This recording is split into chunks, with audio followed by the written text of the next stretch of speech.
Shalom, jumpa kembali dengan saya Roni Suwono. Ini adalah channel pribadi saya. Sahabat yang saya kasih, Anda yang suka menonton video saya, jangan lupa like setiap kali menonton. Bagikan juga kepada sahabat-sahabat yang Anda cintai, agar semua sahabat-sahabat kita mendapat berkat yang sama. Beri komen yang sopan, komen yang membangun, dan tekan tombol loncengnya agar setiap Anda yang sudah menekan tombol loncengnya tidak pernah ketinggalan dari setiap video baru yang saya tayangkan lewat channel pribadi ini. Selamat menikmati. Shalom. Selamat pagi, jumpa kembali dengan saya Roni Suwono. Hari ini ada satu judul yang sangat menarik, yaitu leadership demi kegiatan sosial. Kembali video yang ketiga saya persembahkan untuk Max Win Organization, sebuah organisasi yang sungguh luar biasa dengan ide dan gagasannya dari Pak Max Win, yang telah membuat banyak perhatian dari pakar-pakar bisnis di Indonesia. Sempat bertanya-tanya, sempat juga bertemu, sempat juga berdiskusi tentang teori-teori yang diberikan oleh Max Win, bagaimana dia akan memasuki bisnis dengan cara yang baru, tidak sama dengan cara-cara yang sudah biasanya dijalankan oleh para pakar bisnis di zaman sekarang. Nah, saudara, leadership itu adalah ilmu manajemen untuk mengatur sebuah perusahaan supaya lewat pengaturan ini seorang pemimpin bisa mengontrol sumber daya manusianya, bisa mengarahkan, bisa memotivasi agar supaya mereka bisa menyelesaikan tugas-tugasnya untuk mencapai tujuan daripada perusahaan. Ilmu leadership sesungguhnya diajarkan langsung oleh Allah ketika Musa akan dipakai sebagai seorang pemimpin, bawa keluar sejumlah bangsa, yaitu bangsa Israel, 600.000 jiwa banyaknya. Allah menitipkan dulu Musa sebagai seorang pangeran di negeri Mesir. Musa ditaruh di keranjang, kemudian ditaruh di sungai. Lewat arus sungai tadi, ternyata Musa sempat masuk ke kolam renang putri Mesir dan diadopsi sebagai pangeran, sebagai anak daripada putri Mesir, yang kemudian dibesarkan di negeri Mesir sampai dengan usia 40 tahun. Otomatis Musa sempat menikmati pendidikan sebagai seorang pangeran dengan fasilitas yang luar biasa. Nah, seorang pemimpin memang dibutuhkan dia punya intelijensia. Nah, ketika akhirnya Musa memimpin, Allah memakai membawa bangsa Israel ini keluar dari Mesir. Yang dilakukan oleh Musa ternyata adalah sesuatu yang tradisional sekali. Musa memimpin, sepertinya dia menjadi pusatnya, satu-satunya one man show buat orang Israel. Segala sesuatu harus lewat Musa. Padahal bangsa sedemikian banyak jumlahnya. Maka kemudian mertuanya Musa datang dan memberikan nasihat. Musa, kamu tidak bisa pimpin sendiri. Kalau kamu pimpin sendiri, urusan ini bisa tidak beres karena nunggu keputusan kamu. Kamu baru bisa memimpin dengan enak kalau kamu punya kader-kader, punya calon pemimpin yang kamu ukur kapasitas kemampuannya.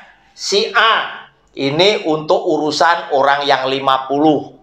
Si B skala yang lebih besar untuk orang yang persoalan orang 100.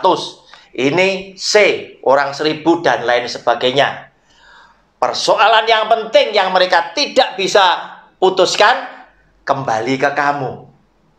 Nah, Bapak Ibu, ilmu leadership, kepemimpinan sesungguhnya adalah Allah yang sudah ngajari setiap umat ciptaannya, khususnya lewat pengalaman Musa. Demikian pula kemudian di zaman modern dikembangkan, saudara, bahwa ilmu kepemimpinan ini penting agar supaya kerja lebih enak, kerja lebih nyaman, hasil lebih optimal, dan tujuan daripada perusahaan bisa dicapai bersama-sama. Nah, saudara, seorang leader itu saya setuju bahwa pemimpin itu dilahirkan. Karena jumlah pemimpin jumlahnya tidak banyak dibandingkan dengan orang yang punya kemampuan rata-rata yang harus dipimpin. Oleh karena itu, syarat sebagai seorang leader yang pertama, dia mesti punya intelijensia. Kalau dia tidak pinter, gimana dia bisa atur? Yang kedua, dia mesti adalah orang yang pandai bergaul. Karena apa? Kalau dia tidak pandai bergaul, apa yang dia katakan belum tentu orang yang mau diarahkan, orang yang mau dipimpin itu bisa respect dan hormat atas perintah pemimpin yang ini. Oleh karena itu, kepandaian dalam bergaul, orang ini harus ramah, harus supel, menjadi persyaratan utama dari seorang pemimpin, sehingga keberadaannya dia bisa diterima oleh semua pihak. Kemudian yang berikutnya, seorang pemimpin harus juga bisa memberikan kebijaksanaan. Kenapa? Karena kebijaksanaan memang porsinya dia. Dalam kondisi suasana tertentu, kamu harus segera ngambil sikap. Itu adalah kewenangan daripada seorang pemimpin. Sehingga tidak heran ada banyak pemimpin-pemimpin yang hebat di tengah-tengah krisis dan lain sebagainya, ketika beliau mengambil sebuah kebijaksanaan, itu telah menyejukkan hati rakyatnya. Nah, saudara, demikian pula seorang pemimpin harus juga berani mengambil keputusan walaupun itu beresiko, baik atas dirinya atau atas organisasinya. Tetapi siapa yang bisa seperti itu? Hanyalah seorang pemimpin. Bukan cuma memberikan kebijaksanaan, tetapi sekaligus berani mengambil keputusan di tengah-tengah situasi yang sangat genting sekalipun. Dibutuhkan pemimpin yang berani bersikap. Nah, kita lihat sekarang apa yang sedang dilakukan oleh Max Win Organization ini juga adalah sesuatu yang sangat berisiko. Kenapa? Karena lewat teori-teori Pak Max Win, ternyata orang beli rumah, kata teorinya itu bisa dapat gratis. Nah, bagaimana mungkin? Rasanya kan tidak masuk akal. Tetapi inilah yang sedang ditawarkan, inilah yang sedang digembar-gembarukan, bahkan ini boleh menjadi salah satu keunggulan daripada Max Win Organization. Ternyata apa yang ada di balik semuanya itu telah diceritakan oleh Pak Max Win ketika beliau memberikan presentasi baik kepada kelompok pengusaha maupun pemerintah daerah yang kebetulan berkenan menerima Pak Max Win dalam kunjungan kerjanya, sehingga bisa berdiskusi dan lain sebagainya. Nah, saudara, Anda yang tinggal di situ adalah orang-orang yang beruntung, orang-orang yang hebat, yang akan juga melihat bagaimana teori dari Max Win ini boleh terjadi. Nah, perusahaan-perusahaan yang sudah mapan, termasuk Max Win sekalipun, saya yakin mereka ingin sekali leadership luar biasa hebatnya, karena Max Win sendiri juga sedang merencanakan agar supaya organisasinya itu boleh tetap kokoh. Untuk bisa kokoh, dia harus punya banyak leader. Otomatis ini membuka kesempatan buat Anda yang berprestasi, buat Anda yang bisa menyerap teori-teori daripada Max Win Organization ini tadi, agar supaya Anda adalah orang-orang yang bisa menjadi pemimpin-pemimpin yang membuat kokoh organisasi ini. Dan pada saatnya nanti, ketika beliau benar-benar turun dari jabatan demi sebuah kegiatan sosial,